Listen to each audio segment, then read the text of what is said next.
kiat-kiat membangun cinta dalam pernikahan, apalagi mungkin lewat proses yang tidak panjang, misalkan lewat proses ta'aruf yang kita hanya bisa mengenal cuma dalam hitungan hari. Betul.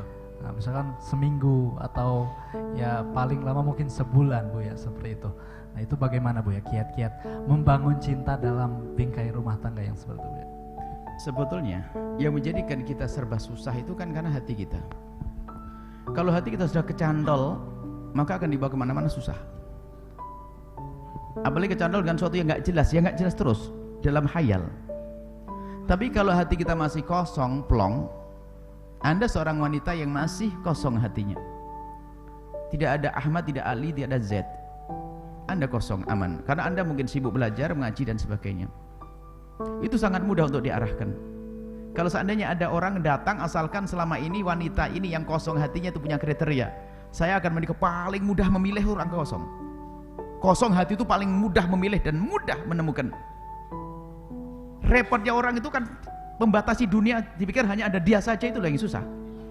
Nggak bisa ketemu. Makanya kalau dia plong, kosong, Allah, pilihannya banyak, sejagat pilihannya. Ya kalau kita mau belanja saja, kalau mau belanja itu dari rumah kok sudah ngatur. Saya ingin baju kotak-kotak, kotak-kotaknya isinya 6. Kemudian ini repot banget Anda ngatur. Milihnya nggak ketemu. Coba saya akan ke toko, kosong. Yang penting cocok, bagus buat saya akan beli. Kan enak. Sahabat sudah ada pada diri kita. Kemudian saya ingin menikah, tinggal saja wanita. Pokoknya kriteria saya cantik. Oh, oke, boleh pilih yang cantik-cantik. Yang ganteng-ganteng, biarpun pada akhirnya ini ketemunya siapa ini kan. Orang bercita-cita nggak apa-apa. Saya pengen kriteria begini. Oke. Tapi hatinya masih kosong. Karena hatinya kosong, tiba-tiba ada berita baik. Neng, gimana? Ada seorang laki-laki, dia begini. Mungkin dia nggak tertarik pertama. Tapi yang memberi kabar ini adalah seorang yang soleh. Mungkin ketertarikan kita dengan orang baik tersebut ada daya tarik dalam diri kita. Garansinya apa Pak? Bahasa jual beli kan gitu kalau bahasa. Garansinya apa? Ya garansinya pokoknya setahu saya memang dia dengan bapak ibunya baik. Terus dengan adiknya Masya Allah. Lihat, kalau kamu lihat saja, lihat kamu saja ngomong dengan dia, lihat pandangannya terjaga. Coba hati kosong mau tidak mau mikir. Boleh juga kan kita akan diam-diam biarpun tidak ngomong di depannya. Karena apa? Mendengar berita yang baik dan hatinya masih kosong. Sehingga biarpun kalaupun tunangan ya ini yang nggak mau lama-lama, ngapain sudah cocok kok 1 tahun, itu kan bikin penyakit itu namanya. Ya enggak? Tunangan lama-lama itu cari penyakit. Orang kalau dalam tunangan kan tersiksa dalam curiga, tahu tersiksa dalam curiga. Kayak miliknya tapi bukan miliknya. Tunangan lama-lama. Jadi kalau masih belajar saja, saya tidak mau tunangan, sudahlah. Kalau memang milikku, milikku.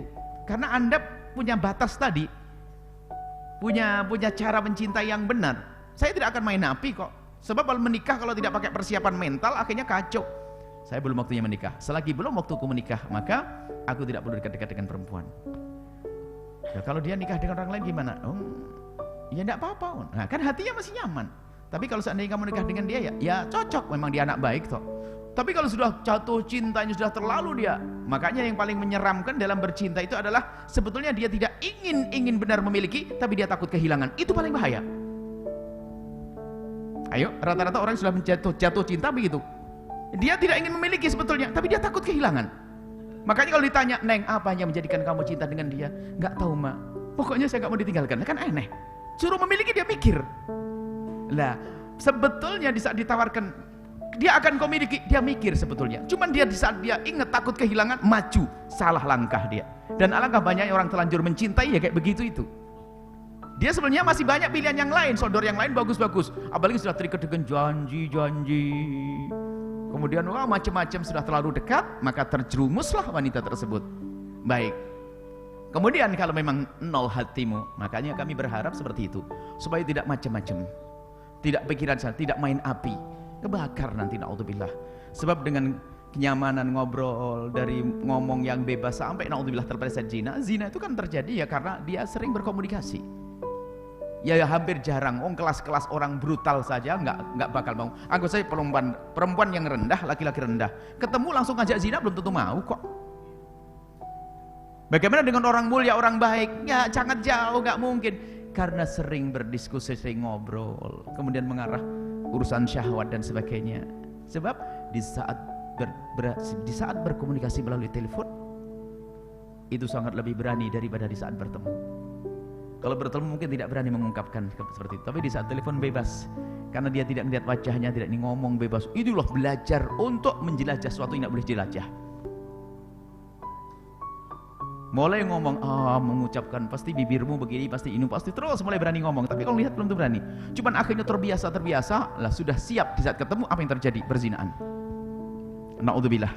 Maka di saat hati nol aman. Di saat ada tawaran, asalkan kriteria zahirnya, tungkahul mar'atu li jamaliha wa li maliha wa li hasabiha wa li diniha fatwa fi dzati dini taribat yadak. Laki-laki kalau ingin menikahi seorang perempuan, boleh lihat cantiknya. Boleh lihat rekening bapaknya punya apa, boleh. Hasab, nah ini hasab ini penting juga. Justru dalam diskusi cinta ini hasab ini akan kami tekankan, dekat dengan agama. Kalau agama hasab itu paling agak. Hasab itu adalah watak, sifat dan karakter. Sifat, watak, karakter. Sehingga jangan sampai kau paksakan jika dia karakternya nggak cocok denganmu. Di dalam hadis Nabi kan disebutkan, idza ja'akum, ini hadis Nabi, idza ja'akum man tardawna dinahu wa khuluquhu wazwijuh. Jika datang kepadamu orang yang engkau senang akhlaknya, bukan orang berakhlak, orang yang kecocok akhlaknya, sama-sama baik tapi kadang nggak ketemu. Jadi tardawna, engkau nyaman dengan dia, kesesuaian. Jadi bukan berarti setiap orang baik belum tentu cocok.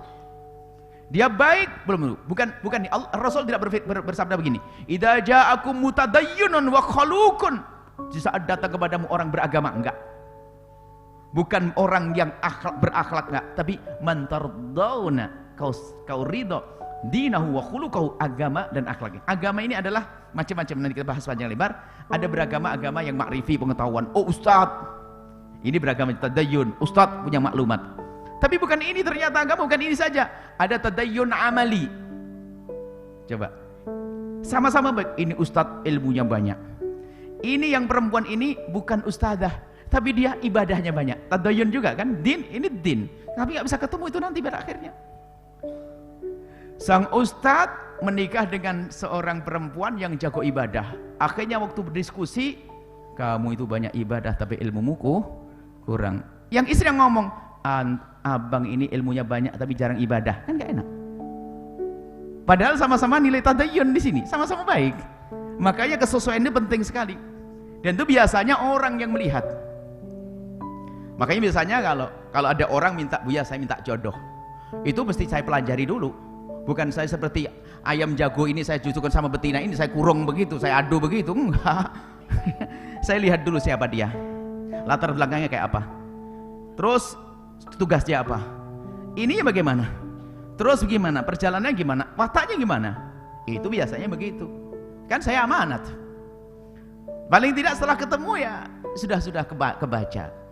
Jadi di saat menjelang pernikahan itu bagi orang yang caranya benar nggak perlu lama-lama. Kalau perlu tunangan hari ini besok menikah, bahkan ngomong jangan lama-lama tunangan. Ngapain lama-lama? Sehingga ada orang datang pada saya minta salah satu anak, biar saya menikah dengan si ini. Terus mau minta, oke, kapan nikahnya? 2 tahun lagi. Oh gila, nanti kalau sudah mau nikah baru datang lagi. 2 tahun mintanya sekarang, main-main ini. Jadi harus ada niat. Sebab apa? Zamannya zaman rusak, setan akan berbisik. Coba masa tunangan, orang tua pun yang semula ketat menjadi tidak ketat. Wong calon menantu mau tidak saya izinkan gimana? Calon menantu saya izinkan belum jadi menantu, bingung. Akhirnya bapaknya ngomong, abah, yang keempat kali izin, abah boleh saya ajak keluar? Iya, nah iyanya gini. Dia ngomong iya tapi nggak bisa. Karena masalah tunangan. Jadi tunangan itu justru tradisi negeri kita seharusnya. Di saat bertunangan maka harus makin ketat. Jangan kasih celah setan, sebab setan akan berbisik. Ngapain kau tahan-tahan? Kan juga akan kau nikahi. Allah. Akhirnya hidupnya tidak berkah lagi, mukadimah sudah dilakukan dengan zina dan sebagainya. Jadi jika kasusnya memang orang itu masih kosong hatinya, kemudian sudah pengen nikah, oh pasti pengen cepat-cepat. Kalau memang orang yang hatinya masih belum kosong, mau diberikan yang lainnya, pangkas dulu dengan yang pertama. Pangkas dulu yang pertama artinya apa? Kau pernah senang dengan seorang? Iya. Gimana? Sudah enggak Buya? Sudah enggak. Bener. Saya upaya nikahkan dengan dia. Saya usahakan. Saya ini enggak. Kalau sudah ngomong enggak, dia dirinya, itu baru saya mau melangkah. Kalau tidak, wah saya nikahkan dengan orang sebagus apa kayak apapun, tetap mengatakan mending yang dulu daripada pilihan Buya. Karena apa? Hatinya. Makanya kata jangan dipindah sebelum kau bakarin sampai hangus. Sama orang tua, kadang-kadang orang tua ikut, enggak mau pokoknya. Kamu harus nikah dengan dia. Akhirnya nikah dengan dia. Na'udzubillah. Setelah nikah telepon-teleponan dengan yang lama. Allah. Maka paling enak yang pertama, jangan hatimu terikat dengan siapapun, wahai anak-anakku, biar enak milihnya. Makanya biarpun engkau menikah dengan laki-laki seperempat laki-laki, enggak benar-benar, engkau akan puas. Kenapa? Karena apa? Karena engkau belum terbawa oleh hayal-hayal tadi. Tapi yang sudah terlanjur, mulai ada mencintai, mungkin karena pergaulanmu dan sebagainya, ayo marhalah iktisaf sebelum melangkah selanjutnya. Benar enggak dia? Jujur. Dan masalah kejujuran ini betul-betul urusan hatimu sendiri. Ada sebuah contoh, ini kisah. Nah ini kalau sudah cinta tuh diarahkan repot. Ada seorang ibu menangis, Buya tolong nasihati anak saya. Kenapa? Dia tetap ingin menikah dengan seorang laki-laki yang menurut pengamatan saya, ada yang hangus, bukan? Menurut pengamatan saya, orang itu adalah tidak pantas. Dia sholat jarang dan sebagainya. Baik Bu, mana anaknya? Duduk dengan kami. Setelah itu setengah jam saya ngomong, nasihati dia. Dan dia nyaman diajak ngomong, diskusi. Saya ajak tentang lelaki yang ideal itu macam apa sih? Alangkah indahnya lah, menghormatimu, menghargaimu, memuliakanmu, ngerti, menjaga dirinya. Terus kita ajak bicara laki-laki. Enak enggak kalau laki-laki begitu? Iya Buya. Jujur antara Buya dengan kau. Laki-laki yang engkau pengen dengan dia itu kira-kira masuk tak kriteria calon suamimu? Tidak Buya. Ibunya langsung memeluk dia karena dia sadar, kan begitu, peluk dia, Masya Allah. Setelah itu ngomong, Buya, ya, tapi kan semua orang bisa berubah kan? Ya Allah, setengah jam saya ngomong, ujung-ujungnya semua orang bisa berubah. Nggak bisa dinasehati kalau sudah gula Jawa rasa coklat, repot. Makanya hati-hati nak, jangan kau dibodohi dengan hawamu, dengan nafsumu. Milih menikah yang benar, milih. Dan dahulukan urusan agama dan hasab. Urusan harta dan sebagainya jangan jadikan pertimbangan inti. Tapi boleh dapat 4. Dia ganteng, dia kaya, dia lembut hati, dia wah boleh, beragama oke. Cuman jangan sampai tertipu. Memang oleh Nabi yang agama taruh belakang. Kenapa? Biasanya rata-rata kita melupakan agama. Agama taruh di belakang. Nabi balik, fadfar bidzatid dini taribat yadak. Baik. Jadi adik-adikku, kalau sudah waktunya engkau menikah, ingat kalau punya masa lalu beresin dulu. Masa lalu beresi dulu sampai betul-betul ini fahamkan tentang masa depan. Jadi kalau bicara tentang masa lalu, kalau susah kau menghilangkannya, ya berbesar harapanmu seperti apa sih? Harapan kebaikan, harapan kemuliaan, sampai orang yang berada di masa lalumu tuh nggak akan masuk kriteria. Kalau terus tidak tiba-tiba menikah dengan laki-laki lain atau engkau menikah dengan wanita lain, ternyata di dalam hatimu ada khayal yang tidak pernah terwujud. Namanya khayal itu luar biasa, nggak berbatas, andai-andai. Akhirnya setelah menikah ketemu dia, bandingin, coba aku nikah dengan dia, paling pahitnya hidup itu. Tapi coba jika hatimu utuh, lihat indahnya hidup itu di saat mencintai lah, bukan di saat dicintai. Kita tuh sering salah paham dalam bercinta itu.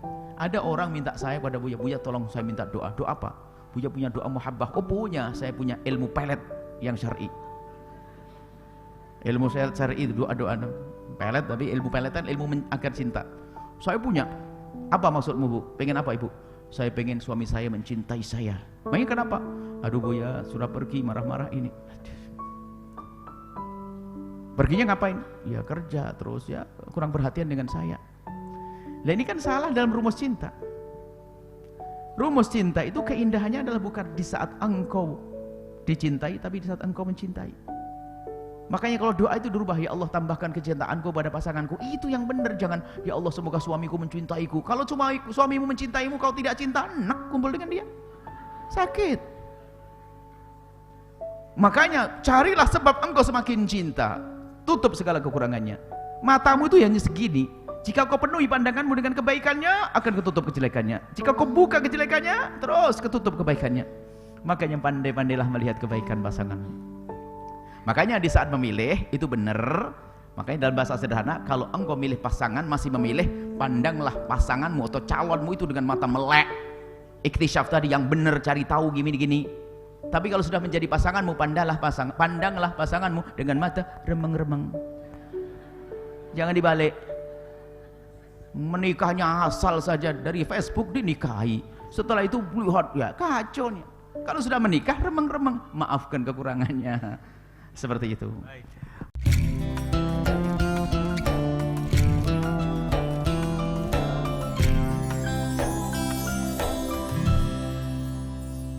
Sahabat Al-Bahjah TV, setelah menyaksikan video ini, jangan lupa bersolawat kepada baginda Nabi Muhammad. Shollu ala Nabi Muhammad. Allahumma sholli alaihi wa ala alihi wa sahbihi.